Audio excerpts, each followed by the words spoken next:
Halo guys, jumpa lagi di channel Sinematory. Di video kali ini, saya akan menceritakan sebuah film bertemakan masak-memasak yang berjudul Chef. Secara singkat, film ini mengisahkan tentang perjuangan seorang koki untuk bangkit dari keterpurukan yang diakibatkan oleh pengaruh media sosial. Namun, siapa sangka setelah melewati perjuangan yang panjang, dia bisa bangkit dengan membangun bisnisnya sendiri di bidang kuliner. Oke, tanpa panjang lebar lagi, langsung aja kita masuk ke alur ceritanya.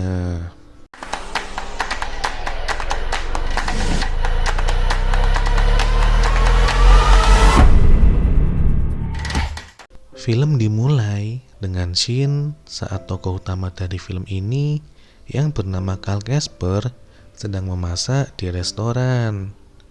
Casper ini merupakan seorang koki handal yang bekerja di sebuah restoran ternama selama lebih dari 10 tahun.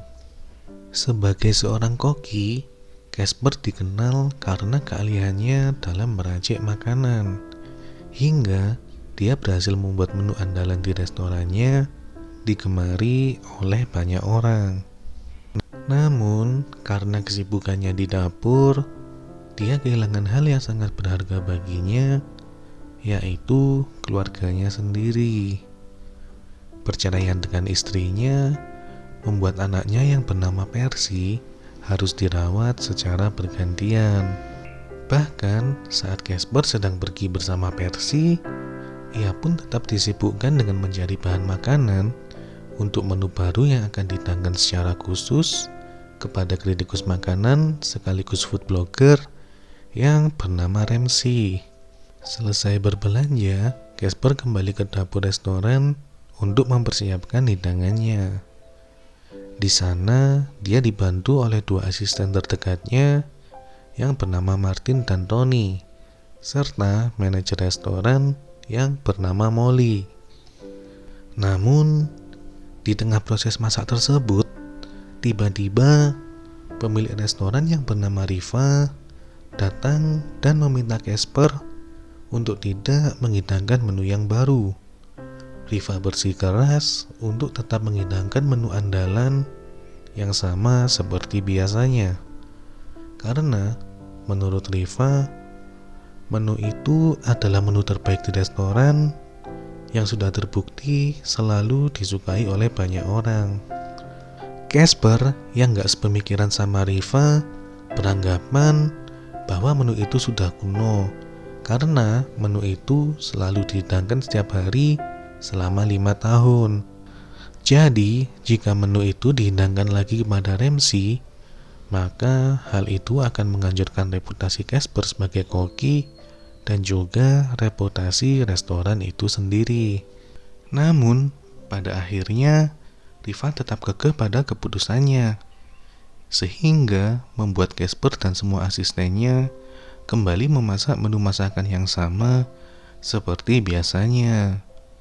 Di malam harinya, Casper dan semua pegawai restoran menunggu hasil penilaian dari Ramsay.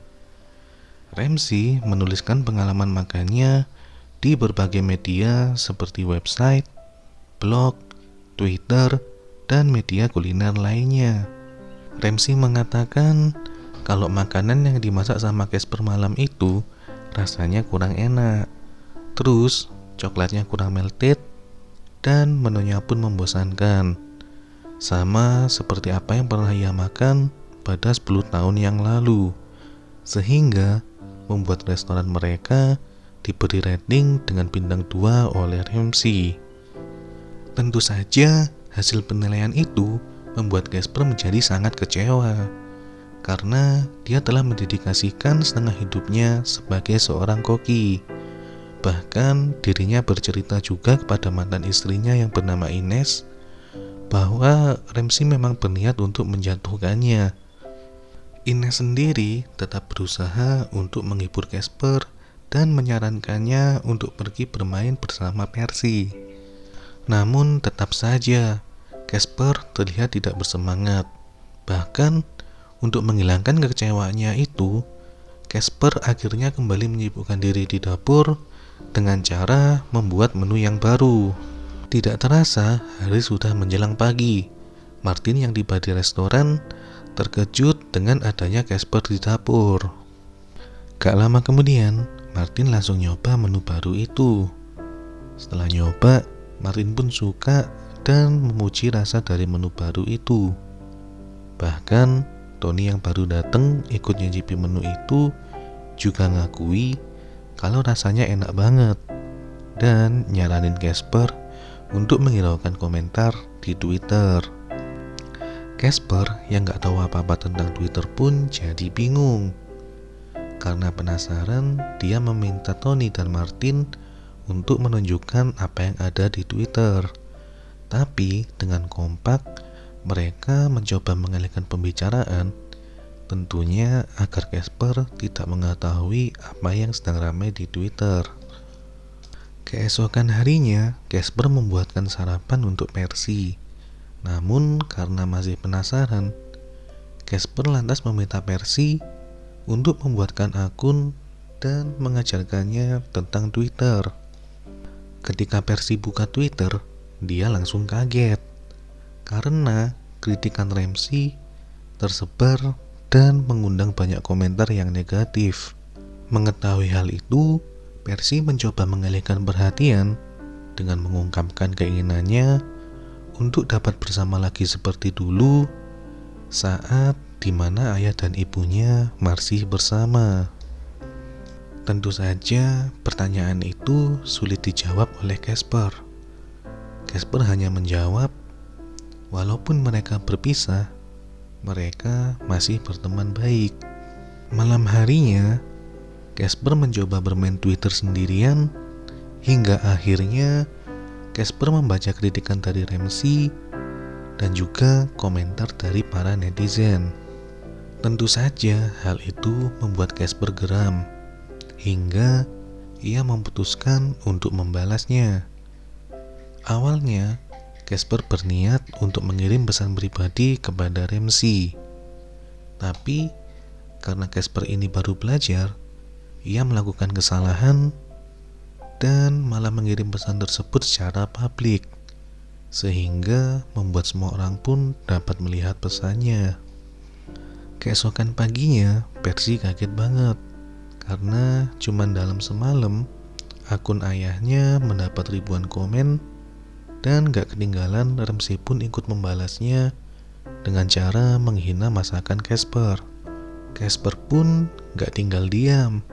Akhirnya dia nantang Ramsey untuk datang lagi ke restoran dan nyicipin menu barunya. Gak disangka tantangan dari Casper itu seketika menjadi trending hingga restoran didatangi oleh banyak pengunjung. Bahkan hari itu merupakan hari teramai sejak restoran berdiri. Tapi lagi-lagi menu baru dari Casper mendapat penolakan dari Riva. Dan Riva juga tetap meminta Casper untuk memasak menu yang sama seperti biasanya. Ketegangan antara mereka sebagai seorang koki, sedangkan Riva kekeh tidak peduli terhadap tantangan tersebut. Karena menurutnya selama 10 tahun ini, restoran tetap ramai dengan menu yang seperti biasa. Perdebatan antara mereka pun semakin alot, hingga puncaknya Casper memutuskan untuk mundur sebagai koki dan meninggalkan restoran tersebut. Casper yang dipenuhi oleh rasa kecewa kembali menenangkan diri di rumahnya dengan memasak. Di sisi lain, Ramsey yang kini telah sampai di restoran dibuat kecewa karena menu yang dihidangkan masih sama seperti sebelumnya. Bahkan dirinya tidak melihat Casper di dapur. Karena kekecewaannya itu, Ramsey kembali nulis di Twitter kalau Casper takut untuk bertanding dengannya, dan dia menganggap kalau Casper adalah seorang yang pengecut. Setelah baca tweet itu, Casper pun jadi makin emosi dan bergegas mendatangi restoran. Sesampainya di restoran, Casper langsung datang dan marah-marah ke Ramsey.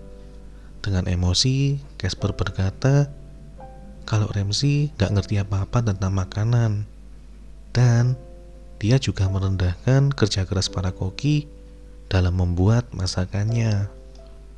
Tak disangka dalam situasi tersebut para pengunjung justru merekamnya, hingga video itu tersebar luas dan mengakibatkan reputasi Casper menjadi hancur, serta membuatnya ditolak bekerja di restoran manapun. Kini Casper pun menjadi pengangguran. Dia sempat mendapat tawaran untuk menjadi koki di acara Hell's Kitchen, namun tawaran itu ditolaknya. Tak lama kemudian, dia dihubungi oleh Ines yang menawarkannya untuk bisnis food truck. Namun tawaran itu juga kembali ditolaknya dengan alasan dia ingin berhenti memasak untuk sementara waktu. Beberapa hari kemudian, Casper datang ke rumah Ines untuk bertemu Percy. Namun Percy menolak bertemu karena Casper telah membatalkan janji liburan mereka. Di sana, Ines memberitahu Casper kalau dia dan Percy akan pergi ke Miami untuk nemui ayah Ines. Dan ia pun ngajak Casper untuk ikut bareng. Awalnya, Casper menolak ajakan Ines. Tapi pada akhirnya Casper setuju untuk ikut setelah dibujuk oleh Ines. Ines berkata, di sana Casper bisa menghabiskan waktu bersama Percy dan juga bisa melupakan sejenak masalahnya. Singkat cerita, sampailah mereka ke Miami. Di sana mereka menghadiri penunjukan ayah Ines.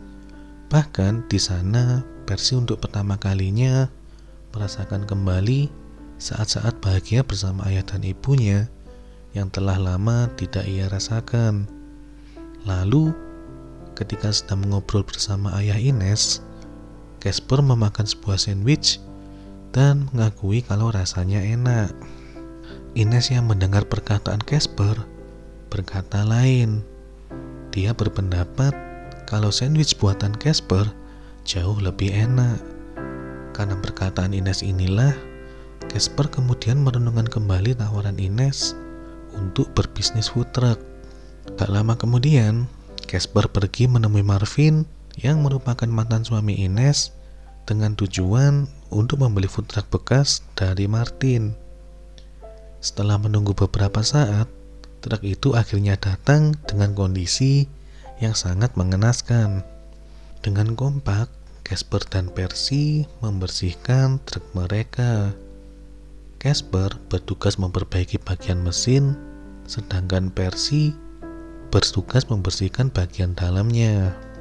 Selesai membersihkan truknya, mereka berdua berbelanja alat-alat masak yang diperlukan. Setelah berbelanja, Casper dan Percy mengalami kesulitan untuk memasukkan alat masak yang berukuran besar ke dalam truknya. Saat itu, Casper berinisiatif untuk meminta tolong pada para pekerja yang sedang beristirahat di sekitar mereka. Namun, karena Casper tidak bisa berbahasa Meksiko, para pekerja ini pun akhirnya mengajukan mereka. Namun, tidak disangka, ketika Casper berusaha sendiri memasukkannya, tiba-tiba Martin datang ke hadapan mereka.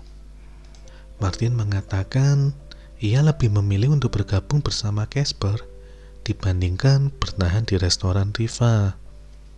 Ternyata mereka bertiga pun belum berhasil untuk memasukkan alat itu. Hingga akhirnya Martin yang bisa bahasa Meksiko meminta para pekerja tadi untuk membantunya. Setelah semua selesai, mereka bertiga bersama-sama membuat makanan untuk dibagikan pada para pekerja tadi, yang mana membuat para pekerja tadi menjadi pelanggan pertama mereka. Saat sedang mengajarkan Percy memanggang roti, tanpa sengaja Percy memanggang roti tersebut sampai gosong. Casper pun memanggil Percy dan memberinya petuah bahwa seluruh hidupmu sekarang ada di roti dan panggangan itu. Kalau pangganganmu itu kacau, maka seluruh duniamu juga akan kacau. Di sini, Casper ngajarin kalau masakan tersebut gak sempurna, berarti makanan itu juga gak pantas buat dikasih ke orang lain. Pada malam harinya, mereka bertiga kemudian beristirahat sambil minum bir dan membuat rencana penjualan makanan dengan food truck. Di momen inilah Casper ngizinin Percy yang masih berumur 10 tahun untuk nyobain bir. Dengan ragu-ragu, akhirnya Percy pun meminum bir itu. Tetapi, pada akhirnya Percy memuntahin bir itu dan bilang kalau rasanya nggak enak. Lalu Casper pun bilang, sekarang kamu udah tahu rasa dari minuman itu. Jadi mulai sekarang kalau ada temen yang nawarin bir ke kamu udah tahu dong harus ngapain. Pada saat Casper dan Percy akan kembali ke hotel, Martin meminta izin untuk ngecat truknya terlebih dahulu agar penampilannya terlihat menarik. Kini food truck kebanggaan mereka telah selesai. Perjalanan pertama mereka, Percy sengaja nge-tweet kalau food truck milik Casper akan berhenti di setiap kota dan di setiap keramaian. Bahkan yang lebih menariknya lagi, di setiap lokasi pemberhentian, Casper selalu nyiapin menu yang berbeda hingga membuat food truck mereka dibanjiri oleh pelanggan. Kota demi kota telah mereka lewati. Percy pun selalu aktif memposting perjalanannya. Hal ini membuat orang-orang semakin penasaran dengan food truck milik Casper yang dulu pernah trending. Kini mereka singgah di suatu kota. Di sana, Casper dan Percy menyempatkan diri untuk berjalan-jalan sambil menikmati kuliner yang ada. Namun, ketika kembali ke truk, mereka dikejutkan oleh antrian panjang dari para pelanggan. Disinilah akhirnya Casper dan Martin mengetahui bahwa itu semua berkat Percy, karena dia selalu mengabadikan momen dan memposting setiap perjalanan mereka. Singkat cerita, mereka meneruskan perjalanan kembali dan singgah di sebuah keramaian. Saat itu, Ines menghubungi dan berbicara dengan Casper tentang dia yang senang melihat kebahagiaan mereka. Namun, karena situasi yang ramai, Casper tidak sengaja mengucapkan sayang pada Ines. Ketika malam tiba, sambil menikmati sebuah konser musik, Casper berkata pada Percy kalau dia sangat senang berjualan bersamanya. Namun setelah itu, Casper nyuruh Percy untuk pulang karena libur sekolah telah usai. Yang tentu saja hal ini membuat Percy menjadi sedih karena harus berpisah kembali dengan ayahnya. Singkat cerita, Percy akhirnya kembali ke rumah dengan diantar oleh Casper. Dan ketika Casper sampai di rumah, dia membuka email dari Percy yang berisi kumpulan video dari momen-momen kebahagiaan mereka ketika melakukan perjalanan. Setelah melihat video itu, Casper kemudian merenung dan langsung menghubungi Percy untuk mengatakan bahwa dia ngizinin Percy untuk membantu di food truck pada saat libur sekolah. Kini food truck mereka kembali dipenuhi oleh pelanggan. Ines juga ada di sana untuk membantu Casper. Namun tanpa diduga-duga, dari balik keramaian tiba-tiba muncullah Ramsey sang kritikus makanan, di mana di sana Ramsey ingin berbicara langsung kepada Casper. Ramsey meminta maaf dan menjelaskan bahwa semua kata-katanya yang dulu adalah tuntunan pekerjaan, karena menurutnya untuk bisa populer di media online butuh sesuatu untuk trending. Ramsey juga mengatakan bahwa tujuannya menemui Casper itu adalah untuk mengajak Casper bekerja sama dalam bisnis restoran. 6 bulan kemudian, bisnis restoran mereka akhirnya terwujud. Di restoran yang baru ini, Casper bebas memasak menu apapun yang dia inginkan. Bahkan berita terbaiknya, Casper kini telah rujuk dengan Ines dan kebahagiaan keluarga mereka akhirnya kembali. Dengan demikian, berakhirlah sudah alur cerita film kali ini. Kalau kalian suka dengan kontennya, yuk dukung channel ini untuk lebih maju lagi dengan cara like, komen, dan subscribe. Terima kasih sudah menonton. Sampai jumpa di video selanjutnya.